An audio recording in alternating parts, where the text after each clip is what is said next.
Thank you and welcome to our 28th House of Delegate District Debate. I'm Steve Farnsworth. I'm a professor here at Mary Washington, and I want to thank the candidates for joining us today. This is an event that is sponsored by a variety of Mary Washington organizations, the College Republicans, the Young Democrats, the Student Government Association, as well as the Fredericksburg Regional Chamber of Commerce, the Freelance Star, the League of Women Voters of the Fredericksburg area as well. I'm joined by the candidates and by the panelists, Ted Schubel and Barbara Hollingsworth.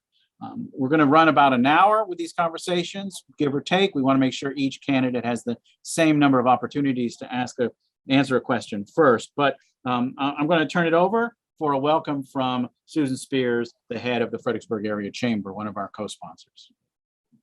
Thank you, Dr. Farnsworth, and good evening. Welcome. I'm Susan Spears, President and CEO of the Fredericksburg Regional Chamber of Commerce. The Chamber is proud to partner with everyone this evening for tonight's debate, all mentioned just now by Dr. Farnsworth. And as a voice that represents our regional business community, the Chamber serves a diverse mix of large and small businesses that also include educational institutions and nonprofit organizations. Our membership shares many similar problems, such as securing qualified employees, pandemic guidelines and recovery, rising healthcare costs, and of course, our favorite, traffic congestion that we almost forgot about in the past year and a half. I'll note almost. The Chamber actively works on policy issues that affect businesses at the local, state, and federal level. Tonight, like you, our attention is on Virginia's 28th House of Delegates District. We commend both candidates for their willingness to serve on behalf of the citizens of the 28th District. We look forward to working with the candidate that is elected. So with no further ado, I will now introduce our candidates. Joshua Cole is an associate pastor at Union Bell Baptist Church and chairman of the House of Clergy for the Union of Charismatic Orthodox Churches.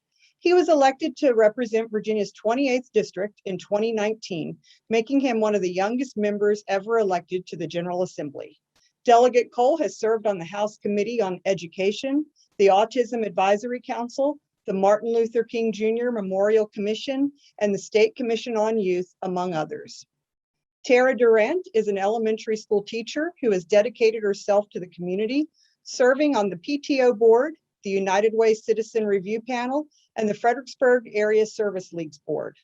She has also coached numerous sports teams in the area, and she is a parishioner at St. Mary's Church, where she teaches Bible school and religious education classes. Again, we appreciate these candidates for their willingness to serve their community. I will now turn the program back over to our facilitator, the wonderful Dr. Stephen Farnsworth. Thank you so much, Susan. Just a couple of informational points for the people watching. We have already selected by random lot that Reverend Cole will have the first 2-minute opening statement, and then Mrs. Durant will have 2 minutes for her opening statement. Then we will move to the question and answer phase of this. And during each of these question cycles, the first candidate will have 2 minutes to respond to the question. The second candidate will have a minute, and the first candidate will have the opportunity to have a 30-second rebuttal if they wish. And those will alternate, and we will have an even number of questions directed to each candidate first.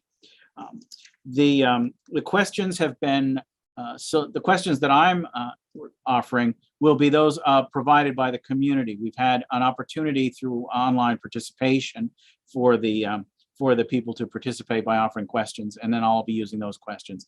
And then we're also getting questions from Barbara Hollingsworth, editorial page editor of the Freelance Star, and Ted Schubel of WFVA Radio. We'll have now 2 minutes for Reverend Cole for the opening statement.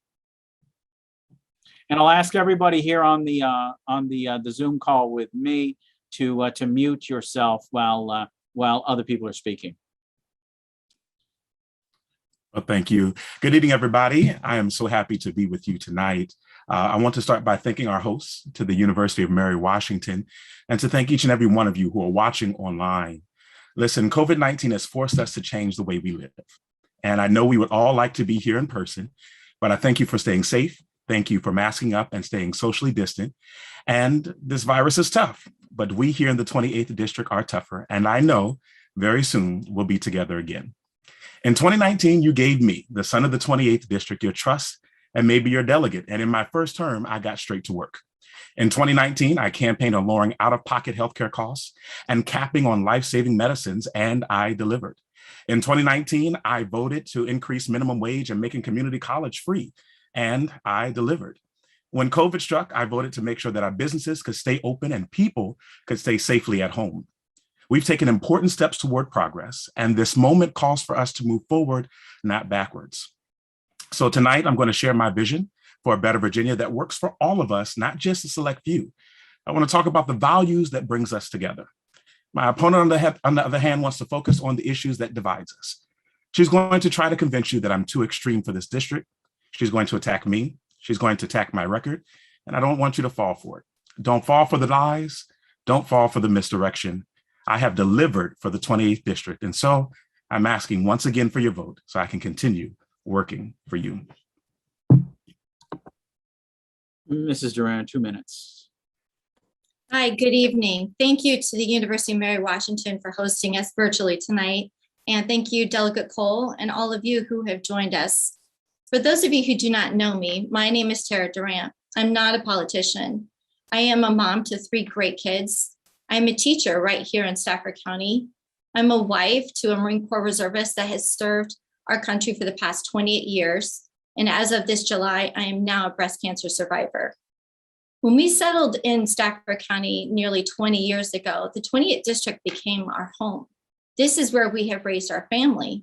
But I, like many Virginians, have become increasingly concerned with the direction the Commonwealth has been headed. And I've asked myself, what can I do to make a difference? For some, it is one thing that will inspire someone to decide to become a candidate and run for office. And for me, it's simple. Do we continue on the path that we're on, where a governing body is hindered by one-party control and extreme and radical legislation, or stand up and make a difference and fight for the families right here in the 28th District? As a teacher, I will always put students and families first. Education is not a partisan issue, and it will be one of my top priorities to address the learning loss that our students have incurred these past 2 years. As we progress forward through this pandemic, I will be a champion for our small businesses, the backbone of our economy. One-party control has led to bloated budgets and increased taxes and extreme policies that have had a negative effect on our families here in the district, as well as our business owners. And finally, I will never turn my back on law enforcement and our first responders, but instead fight for policies that will enable them to do their job to keep us all safe. My name is Tara Durant, and I will bring common sense legislation to Richmond. Thank you. The first question goes to Reverend Cole, and that's offered by Barbara. Reverend Cole has 2 minutes and then 1 minute for Mrs. Durant after that. Hello, Delegate Cole. Good seeing you again, if just virtually. My first question is on public safety. Last year, in the wake of the George Floyd murder and the demonstrations in Fredericksburg and elsewhere, the General Assembly passed a bill that would have eliminated, or the House rather, passed a bill that would have eliminated sovereign immunity for police officers. The bill failed in the Senate. My question is, if you're reelected and a similar bill is reintroduced, would you vote for it? And would you also consider eliminating sovereign immunity for other state employees? Thank you for that question, Barbara. I did vote in favor for the bill in during the 2020 special session. But I think one of the major things we really have to take a look at is the use of force by police officers. As I've been talking with retired police officers and current police officers, many of them agree that we have to take a look at that use of force. And so I'm committed to working with our law enforcement agents to see what we can do to build that stronger relationship in the communities, to make sure that the communities feel safe and that police officers can effectively do their job well.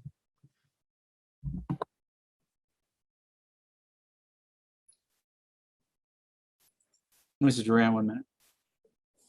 Public safety is a personal issue for me. My daughter and I were caught in a protest last year, and we found ourselves in a position where the police were not allowed to respond.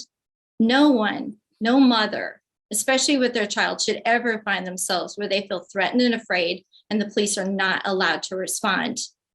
Now, my opponent, Josh Cole, would like sometimes to engage in occasional photo op, maybe with law enforcement, but his record in the General Assembly paints a drastically different picture. He's been endorsed and supports organizations that advocate for defunding the police. And when given the opportunity, has failed to advocate for programs that would provide law enforcement with critical equipment. Case in point, there was one bill by Senator Bryce Reeves that Josh Cole is the only member of the entire General Assembly that voted against it, that would have that provides for the cost of purchasing, operating, and maintaining body-worn cameras. So the 20th district needs a legislator that prioritizes public safety by advocating that the Commonwealth compensate those that protect us. My opponent is an advocate for repealing qualified immunity for law enforcement that protects police from frivolous lawsuits and civil damages when they're simply doing their job. A majority of law enforcement officers look at quality immunity as critically important to being able to everything do to retain officers. And Sheriff Decatur has endorsed my campaign because he knows I will be a strong advocate for law enforcement. Reverend Cole, there's a 30-second rebuttal if you wish. Yes, thank you. I just want to make it unequivocally clear tonight that I do not support defunding the police. And then if anyone who tells you that I do, they are lying. I think it's also key for us to understand the reason why I voted against that. And yes, I was the only person in the House that voted against it, was because we have increased police budgets during our time in the General Assembly. If they can afford parking enforcement cars and beer cats, certainly they can afford to pay for the data storage on body cams. The next question is from Ted, and it goes first to Mrs. Durant. Mrs. Durant, if the Texas abortion law came to the House floor in Richmond and you got up to speak about it, what would you say? Thank you. What I can say about the Texas bill is I have not read it. My apologies. I think you can still see me. There we go. My apologies.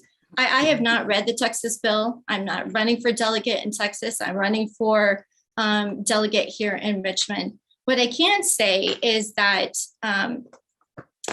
just 2 years ago, we were debating in Virginia in the General Assembly abortion up until the point of a third trimester. And even the governor is on record saying that we would be at the point where we have a baby, on the table and have a discussion between the parents and the physician. That's extreme, and that's not abortion, that's infanticide. So what we need to be discussing here is what matters most to Virginians right now. Last week, Glenn Youngkin already made it clear that he would not sign a Texas bill. So that is not something that is going to come up. It's at stake for Virginians this election. So I want to spend this debate talking about what actually matters and what's at stake for Virginians. Reverend Cole, 1 minute. Thank you. I think one of the first things that I would have to do this is from a person of faith. I have a profound reverence of life, but also we believe in deep respect for choice. Something we need to consider is when people are making these decisions, these are life-altering and probably the hardest decisions they will ever make in their life. And so for me, as a person of faith and an elected official, it's important that we give hope, reconciliation, and grace, not damnation and condemnation for the decisions that they're making. We also know that Tara Durant, my opponent, is campaigning with a man who stated, "I can't tell you my full plans on abortions because I wouldn't win the election." She's campaigning with him, and we just saw her pivot from that answer, and she would attempt to do the same. 30-second rebuttal, if you like, Ms. Durant. So again, what we're talking about is what's really at stake for Virginia. And, Glenn Youngkin again has said that he would not support the Texas bill. So it's not going to be something that Virginia is going to be facing. I am pro-life. I do not apologize for it. I am a mom to 3 kids. And so, but what really matters here in Virginia is, people like Josh Cole want to talk about what's happening in Texas to hide what's really happening here in Virginia. He supports a bill that leads up to an $800 increase in electricity bills. He's supported $2.3 billion in increased taxes. He supported raising our gas taxes and opposing giving back the state budget surplus as a rebate. These are the issues that really matter to Virginians. Thank you. The next question I'm asking, and this goes first to Reverend Cole. Virginia is one of only 5 states that has no limits on campaign finance reform. Do you think there should be changes to our campaign contribution laws in Virginia? And if so, what changes would you support? Thank you for that question. Both in 2019 and in 2017, when I campaigned for this seat, I championed campaign finance reform. When I made it to the House of Delegates, I carried a bill that would limit public utility companies from donating directly to candidates. Last session, I've joined with my colleagues and I passed a bill making sure that we sent to study campaign finance reform. And so I'm really looking forward to the reports of that JLARC study that's going to prove what we've been talking about for so long. I also would fully support making sure that the same recommendations and the ramifications that are carried out on federal campaigns are carried out here in Virginia. We have to make sure that those of us who are running for office are respecting and listening to the people who elected us. And that's why we have to make sure that we're limiting the campaign funds we received. While I received money from different organizations, as does my opponent, we can look at the record and see I receive more support locally than my opponent does, and we're fighting for the people. Mrs. Durant, 1 minute. I've been on the campaign trail and having a lot of conversations with people in the district, and this issue certainly has come up. I think what's important for me to emphasize is when I'm in Richmond, I will have an open door policy to continue to have an open discussion and dialogue to come up with a solution to some of these very challenges that we have. As far as the assertion that my campaign has accepted far more outside dollars, and Josh, it's hardly worth even acknowledging this. I certainly don't have the plethora of dollars, the thousands of dollars that are coming in from California, from Oregon, and from all over across the country. My campaign is focused solely on listening to the voters here in the 28th district and getting support from them. 30-second rebuttal, if you like, Reverend Cole. Absolutely. And I just want to make it quite clear. I say that I have more donations from people in the region, in the 28th district, than my opponent does. And people know where we stand on campaign finance reform. I've led the charge. I've talked about it. We've carried legislation. People know we have an open door in Richmond and in Fredericksburg, and they know I'm committed to changing the system, to fighting the system and making sure power returns back to the people. The next question is offered by Barbara, and it goes first to Mrs. Durant. Mrs. Durant, as you said in your opening statement, you got into this race due to your experience during the protests last year. But are there any criminal justice reforms that you think are needed in the Commonwealth? And if so, what are they? Thank you. As I said earlier, public safety is a critical issue in our community, and it's a key component of my campaign. Virginians deserve to feel safe from violence and unrest in the streets. So, my principles are ensuring that the Commonwealth makes public safety a core function of government through policies and investments that strengthen and promote law enforcement. Virginians deserve to feel safe place to live, work, and raise a family. And right now, what we're seeing is crime at a 20-year high. My priority is to be protecting victims rather than criminals, and improving the morale amongst our law enforcement so that we're able to attract and retain the law enforcement that we have currently on staff, and to ensure tough yet fair sentencing. We need to continue to, as I said before, provide law enforcement with the resources they need so they can effectively do their job to keep us all safe. Reverend Cole, 1 minute. Thank you. I think everyone deserves to feel safe and wants to feel safe, especially here in Virginia. But I think the question specifically was about criminal justice reform. And we've been working very, very hard in the Virginia General Assembly, changing and making sure that Virginia feels safer for everyone, but also for our returning citizens, those who are coming back home or those who are being put behind bars. We want to make sure that we are making sure that people, once they've done their time, they come back home and can be reintegrated into society. That's why this past General Assembly session, I voted to make sure we do restoration of rights, automatic restoration of rights when citizen comes home. And we're also want to take a look. We have numerous complaints from citizens coming into our office about what's happening in our jails. We want to make sure we're going into that, taking a look into that, and making sure that people feel safe, both outside and making sure that the victims of a crime feel safe and they understand the importance of making sure we pass judgment and that we hold criminals responsible, but also making sure we're taking care of our returning citizens when they come home as well. Mrs. Durant, you have a 30-second rebuttal if you like. Absolutely. I believe justice should be blind to no matter what, to race, to color, to greed. And while I agree that there are areas of our criminal justice system that do need reform, I also believe we should put the victims before the offenders. I also believe that reforms to our criminal justice system should not come at the expense of damaging the morale of our law enforcement officers, or worse yet, exposing them to the frivolous lawsuit and civil damages that can come from repealing qualified immunity. The next question is from Ted, and it goes first to Reverend Cole.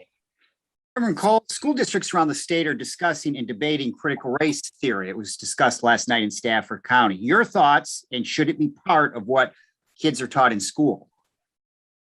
Thank you so much for that question. I currently sit on the Education Committee for the House, and specifically on the Higher Ed Committee. And I think many of us are still trying to decipher what specifically is critical race theory. From what we know, it is a graduate program that's taught in a PhD law school, but it is certainly not taught in Virginia schools. Last week, or maybe 2 weeks ago, the superintendent for the Stafford County Public Schools was talking to the Board of Supervisors, and he made it quite clear that it is not being taught in Stafford County schools, and it will not be taught in Stafford County Public Schools. And what's most important is that we make sure that every student understands that they are precious, that they are integral, no matter who they are, what they look like, and where they come from. And I think that's our job as our educators, to instill hope, empowerment, and make sure our students know who they are and what they can be. As a proud product of Stafford County Public Schools, that's how I got to where I am today, because I had teachers who encouraged each and every one of us to be the best that we could be and go beyond and go do what we believe we can do. That's what should be taught in our schools, that our students are great and that they can achieve more.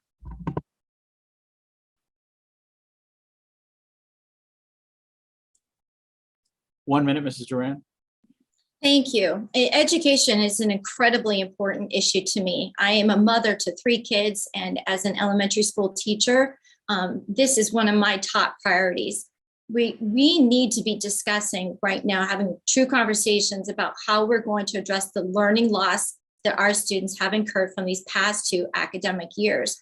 That is what is the core matter that we need to be discussing. Keeping politics out of the classroom. I support prohibiting the use of critical race theory and in our curriculum or for professional development for our teachers. What matters most is that we have conversations about how we are going to address this gap. And we see this across the board. We're seeing it in our SOL scores. We see it academically in students' grades. And I suspect strongly as a mother and a teacher that the landscape is actually worse than what we were seeing, because not all school districts have submitted SOL school results. And as a teacher know that not every time does a student actually given the grade that they actually earned. So what matters most is preparing our students so that, and investing in them.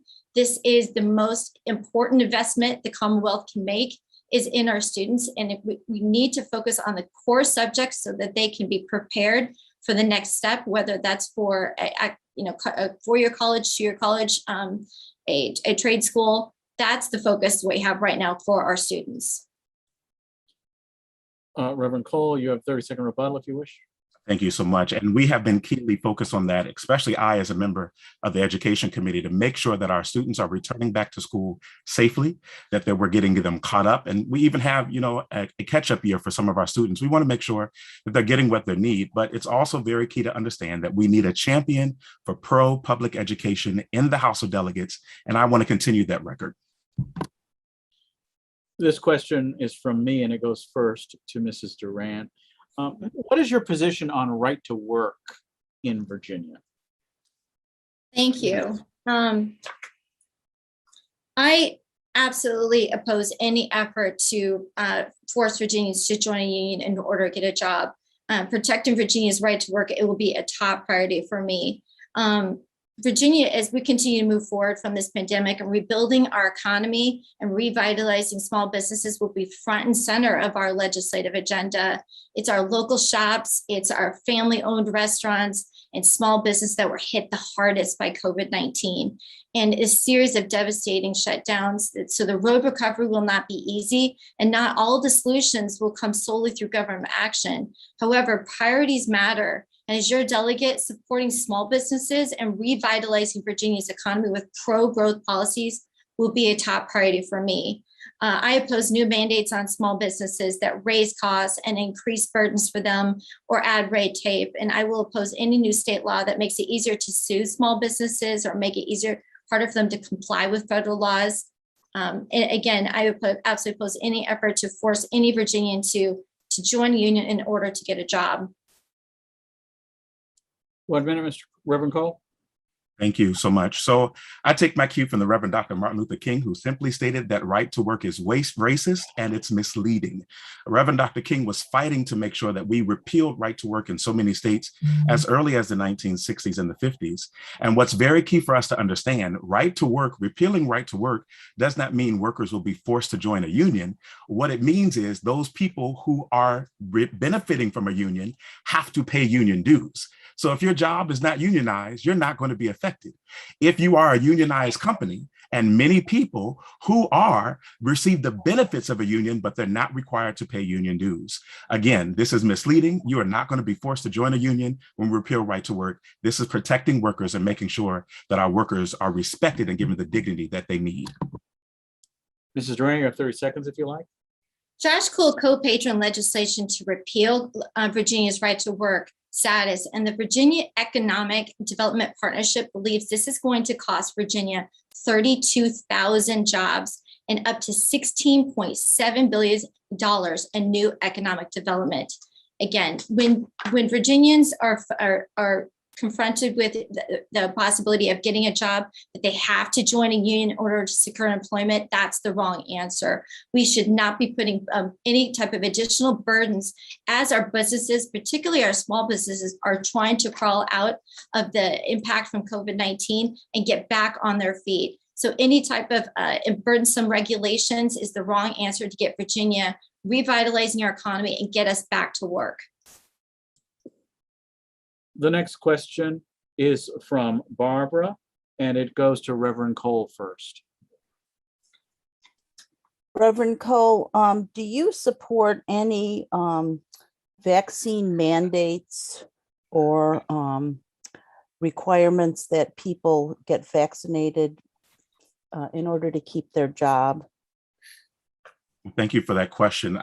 Honestly, I believe the most effective way to keep yourself, your family, and your neighbors safe is to get vaccinated. That being said, I don't support a vaccine mandate. However, I do believe in the science, and I do believe that staying masked up helps protect people around you and protects you as well.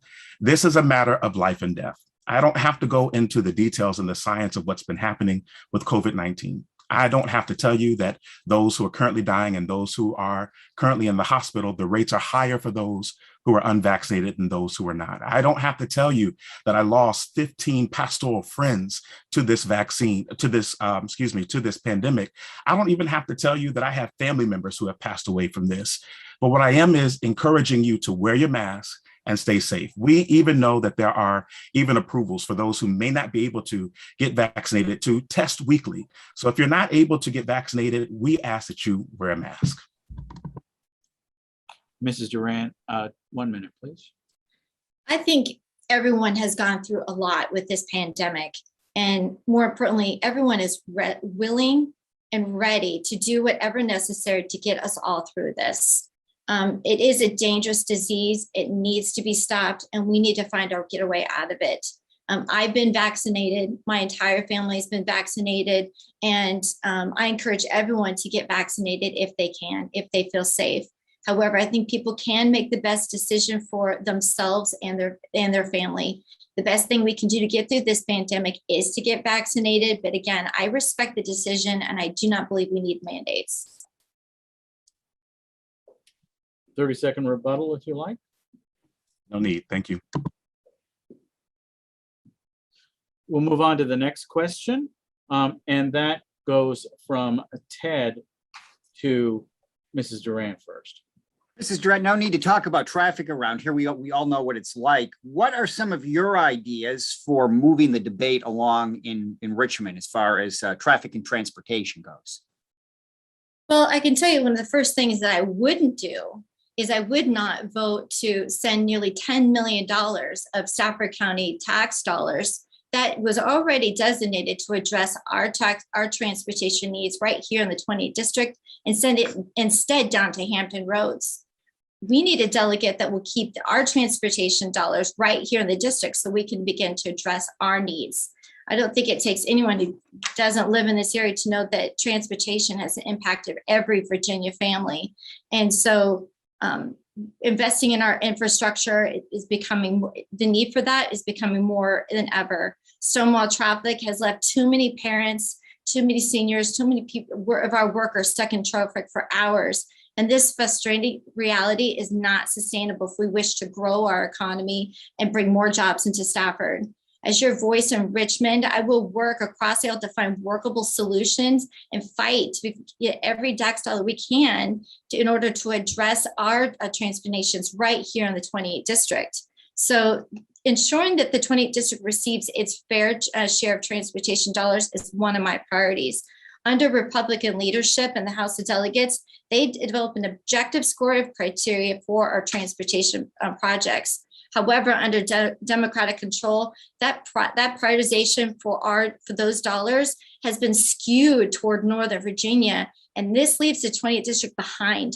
I will refocus on rebalancing this project prioritization process to ensure that the 20th district gets its fair share of transportation dollars.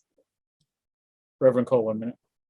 Thank you so much. So the recordation tax that my opponent is referring to was not Stafford County tax dollars. It was state tax money that was redirected to Hampton Roads because Northern Virginia had received a carved out. As we're asking about a plan on what we're going to do for transportation, I introduced a bill to create a regional transportation authority. That bill was to create 3 or more localities within a planning district to allow them to create it. We're going to bring it back next year to make sure that gets passed. We had bipartisan support for that. We also want to make sure that we are investing in public safety. We already did a study and expect the results to come out in a couple of days on extending the blue line all the way down to Quantico. We also want to encourage businesses, for those who are excited about working from home, making sure we've already expanded broadband so that people can continue to work from home if they so choose. And so increasing public transportation dollars, making sure we get that RTA bill passed, and making sure that people have the options to work from home if they so choose to end the traffic. I think that's one of our key things we need to be focusing on. Ms. Durant, 30-second rebuttal, if you like. When I had discussions with the Stafford County Board of Supervisors early on, before I even announced my campaign, that is one of the very first things the Stafford County Board of Supervisors brought to my attention, is that, yes, this is our tax dollars. It was captured straight from our tax dollars right here in Stafford County. It comes when you have the sale of a home. And that Stafford County is not the only county that's been impacted. So there are other counties around the Commonwealth that are looking. They want a delegate in Richmond that will bring their tax dollars back to their county. And that will be one of my top priorities, is to keep our tax dollars right here in Stafford County, particularly those that were already as an item in the budget to address that it was for a transportation bond that was taken out to pay that debt payment. So unfortunately, because of that vote that Joshua Cole, you can thank your hike that you saw in your personal property taxes this June, and you'll see it again this December. No delegate should be diverting our funds from our counties down to another part of the state. Instead, we need to keep our tax dollars right here in the 28th district. The next question is from me, and it goes first to Reverend Cole. Please tell us your views on climate change. Is it real? Do we need to make adjustments in our energy policies for health and safety reasons? What's your general view on climate change and what Virginia should do about it, if anything? Thank you so much for that question. I absolutely believe that climate change is a problem and it's imminent and it is real. As a proud product of the Stafford County Public Schools, I was taught about climate change right here in Stafford County. And so we got right to work. As a delegate in Richmond, I got to work making sure that we were creating a clean economy, making sure that we were directing jobs from fossil fuel industries over to the clean energy to make sure that we can protect our planet, creating jobs and making sure that our communities feel safer and healthier. All of these are looking out for the entirety of the whole man. We look at air quality, water quality, that impacts health. That also impacts what we're putting into the air, hurts the planet and hurts the system. And so we really want to make sure that we're fighting, we're protecting, and we're doing that. And I, as a delegate in Richmond, did some great votes to make sure that we could protect our planet, creating jobs and making people were staying healthier in their environments. Mrs. Durant, 1 minute. I support an all-above approach to energy. We must utilize natural gas, nuclear, renewables like solar and wind. But the Clean Economy Act, it's an absolute disaster for ratepayers. There's estimates that it's going to increase our electricity bills by $800 a year per family. That is significant. We should support the expanse of solar, but we shouldn't subsidize it and force ratepayers to bear the burden of transitioning to clean energy. Joshua Cole, more importantly, would support something way worse than the Virginia Clean Economy Act. He supports the Green New Deal, which result in California-style blackouts and even bigger rate hikes. These rate hikes are regressive tax, so they impact those who have the lowest tax brackets the worst. And that's why it's a disaster for ratepayers. 30-second rebuttal, if you wish, Reverend Cole. Thank you so much. The question was about climate change, and I think we see that my opponent doesn't know what it is, nor does she have a plan to correcting it and making sure we're protecting our planet. Most importantly, I have been leading the fight against Dominion Energy, Appalachian Power, saying, hey, return the money back to the ratepayers. And the Green New Deal Virginia is a plan that protects the planet, creates well-paying jobs, and making sure that we're respecting our communities. So don't fall for the hype. Don't let people tell you what it is. You know that we are trying to protect our planet, protect people, and making sure that they can live healthy lives. The next question is from Barbara and goes first to Mrs. Durant. Mrs. Durant, the pandemic was very unusual and unprecedented in Virginia. Do you support any limits on the governor's executive powers during such times as a pandemic or another emergency? And if so, how would you do that? Just to repeat the question, do I support, could you repeat that one more time, Ms. Hollingworth? The question is, would you support the legislature limiting the governor's executive powers during times of emergency, such as a pandemic or another mass casualty event? Mm-hmm. Well, thank you for that. I appreciate that clarification. I support exactly how the powers are outlined right now. I would not support any type of change. I think that when we went through this, as you said, unprecedented time with Virginians, it was a challenge on all of us, and we all did our part. We are working very hard to get through this dangerous disease and do everything we can to get back to normal. But right now, I think the conversations that we're having with people at the doors right now are really important. And if I were in Richmond, I would continue to have that open door policy and make sure that I was a part of that conversation with constituents in the district to understand their perspective on that. Reverend Cole, 1 minute. Thank you. The way that the governor's powers work, especially during emergency powers, is because the General Assembly is not in a full-time legislature. So when we're not in session, the governor has specific powers to utilize running the Commonwealth of Virginia. So no, I do not support limiting the governor's emergency power because the governor has to run the state when the General Assembly is not in session. 30-second rebuttal, if you wish, Mr. Durant. None. The next question is from Ted, and it goes first to Reverend Cole. Reverend Cole, a number of bills passed by the Democratic-led House as far as guns go. What's next in the gun debate in Virginia? Thank you for that question.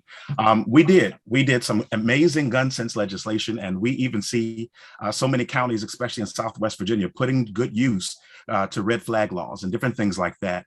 I think now we have to make sure we're really looking at how our communities are feeling safer.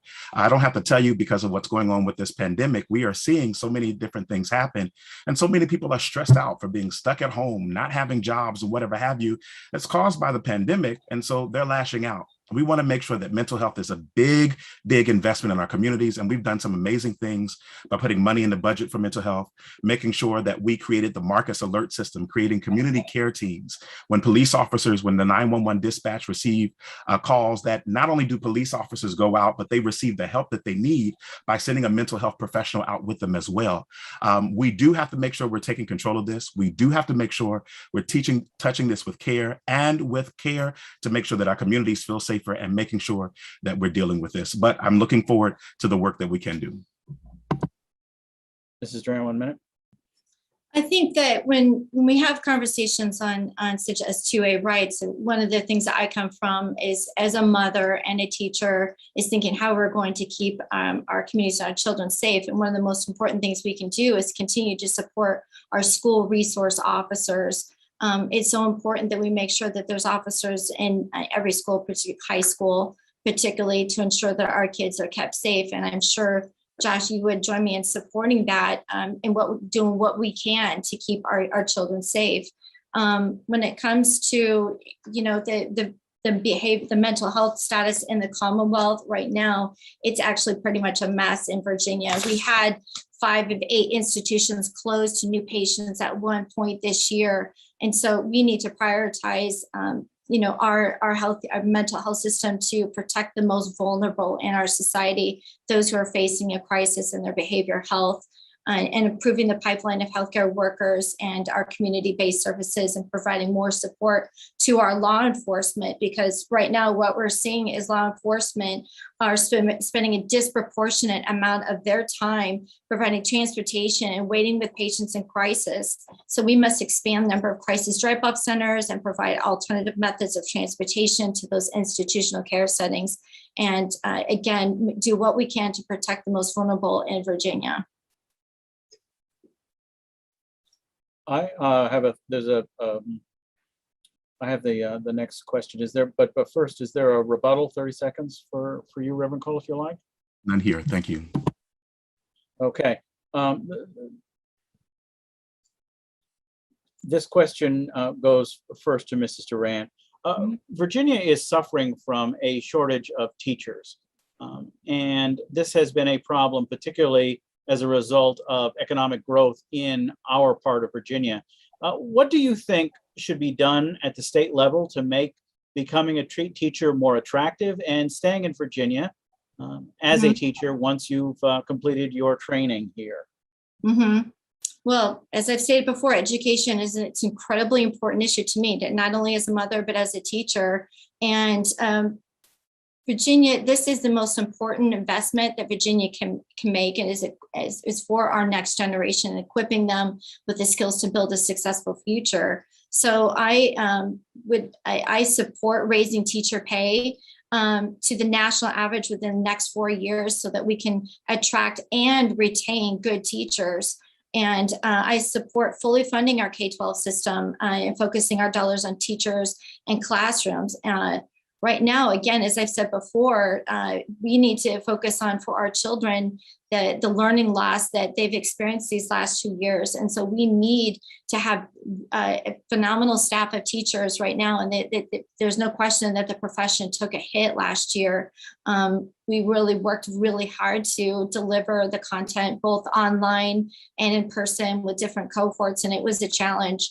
But I'm incredibly proud of my fellow teachers and the profession and in all realms, because it was an incredibly difficult time, but they did a phenomenal job in providing that content the best that they could. Reverend Cole, 1 minute.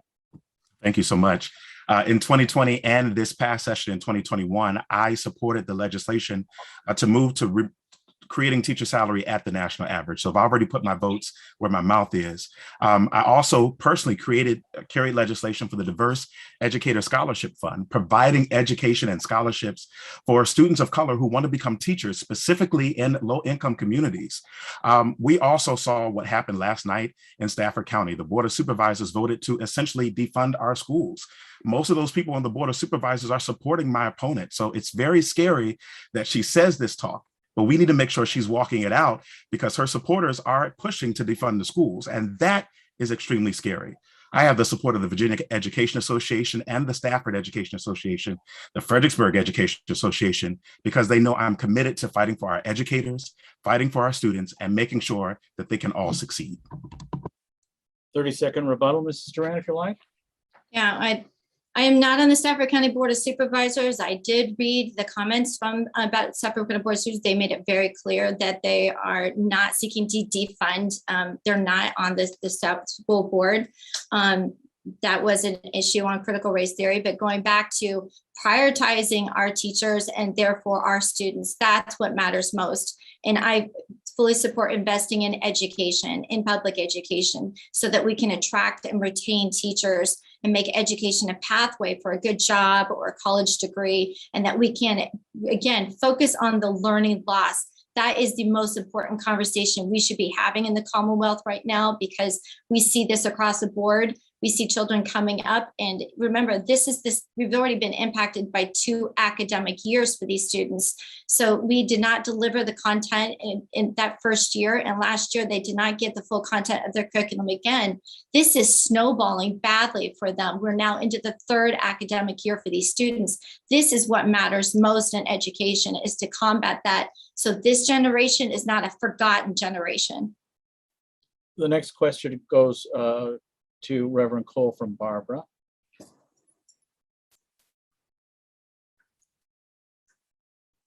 Reverend Cole, the Virginia Redistricting Commission is working on its final recommendations to the General Assembly, which I believe is due on October the 10th. The Virginia Public Access Project analyzed the draft maps and found very few new competitive districts, either those maps drawn by Republicans or Democrats. My question is, would you accept whatever the commission's final recommendation is? Thank you so much for that question. And I think it's no secret, in 2019, I supported a strong constitutional amendment creating an independent redistricting commission. What we produced, the General Assembly produced, was not an independent redistricting commission. And so I started educating, making sure people understood, while I wanted a constitutional amendment, we wanted an independent redistricting commission. That's not what we got. And so the complaints that we started raising up and the various things that we stated about the commission, we're watching it happen right before our eyes. Legislators saying they had to protect their address because they're on the commission. But I think at the end of the day, we have to let the process play out. We have the commission now. It's doing its job. Whatever the process plays out, we're going to watch and see what happens. And if the maps make it to the General Assembly, I do look forward to voting in favor of the map so that we can move forward with redistricting process and no longer being behind in the process. Ms. Durant, 1 minute. I've been on the doors and had conversations with voters on this, and it really goes to the broader spectrum of confidence in the system.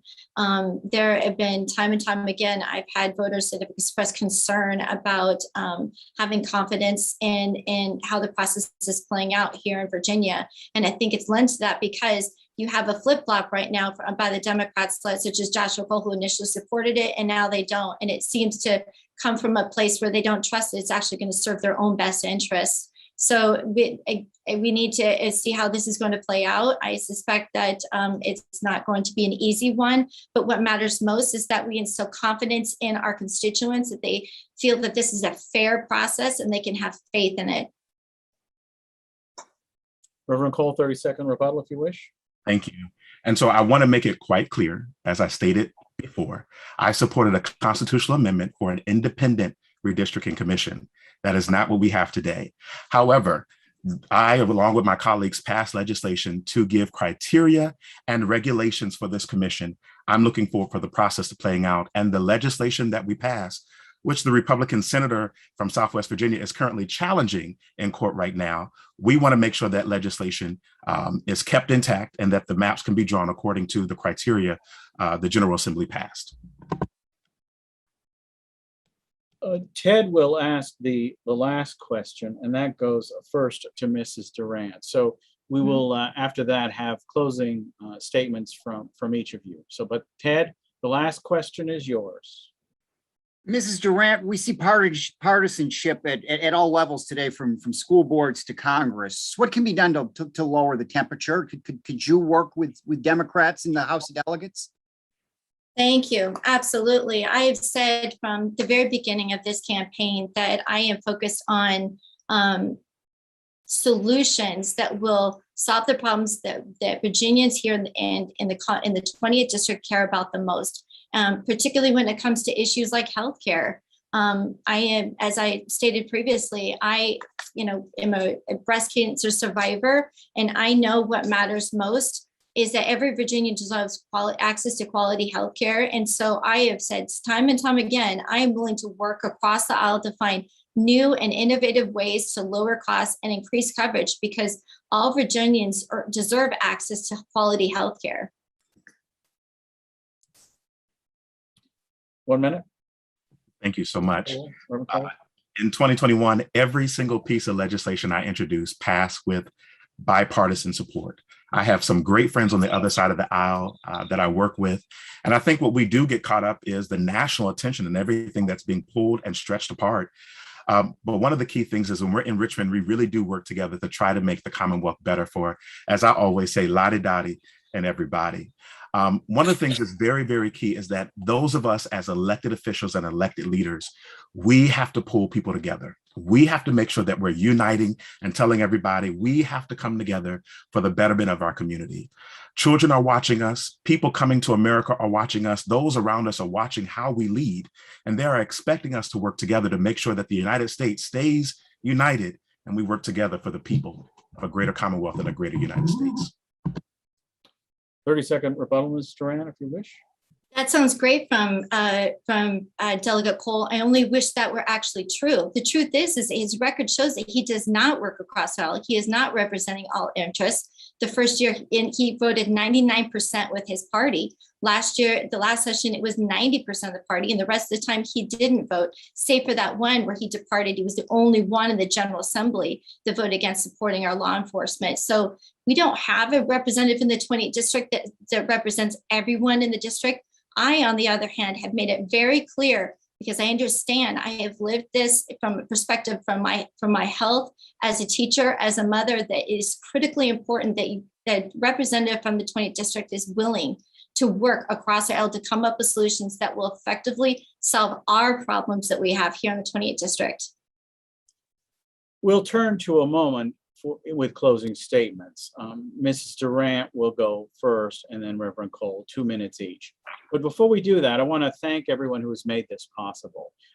It is difficult to pivot to this technology, and it was made very smooth by Mark Simpkins of the Mary Washington IT office to get this program up and running.